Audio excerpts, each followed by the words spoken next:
On Christmas Eve of 1968, NASA astronauts Bill Anders, Frank Borman, and Jim Lovell boldly went where no one had gone before, around the moon. The crew of Apollo 8 has a message that we would like to send to you.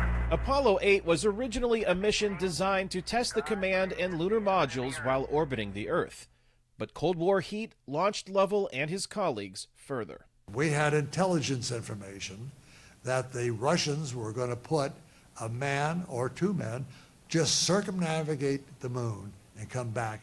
When they took off from Cape Canaveral, Florida, 50 years ago, the Apollo 8 crew succeeded in beating the Russians to the moon and making history. And our job was to look for suitable landing spots. Everybody remembers Apollo 11. It was the first time people walked on the moon. But Apollo 8 was the first time that humans had actually gotten that close. Andrew Johnston is the Vice President of Astronomy and Collections at the Adler Planetarium in Chicago, where Jim Lovell's space-flown flight suit and flight manual from Apollo 8 are on display.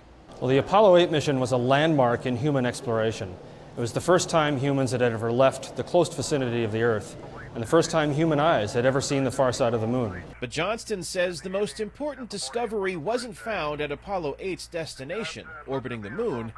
It's what they left behind. It was the first time that humans had seen the Earth as this blue marble floating in space, and really changed how we think about our planet. To me, this was a real adventure. It was like a mini Lewis and Clark expedition. Jim Lovell says the importance of the Apollo 8 mission came to him 7 months later while watching the Apollo 11 crew, those who would ultimately land on the moon, take off from Cape Canaveral while standing next to famed aviation pioneer Charles Lindbergh.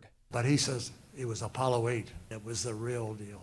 For the first flight to the moon, to navigate to the moon for the first time, to circle the moon, this to him was the epitome of the program as he saw it. Apollo 8 wasn't Lovell's last trip to the moon. In April of 1970, he was finally on his way to the lunar surface.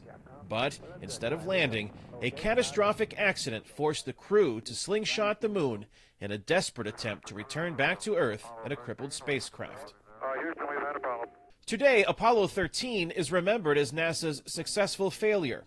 And while it would be Lovell's last mission into space, he says he is at peace with his place in history as the first to see the far side of the moon and Earthrise as a member of the historic Apollo 8 mission. And from the crew of Apollo 8, we close with good night, good luck, a Merry Christmas, and God bless all of you on the good Earth.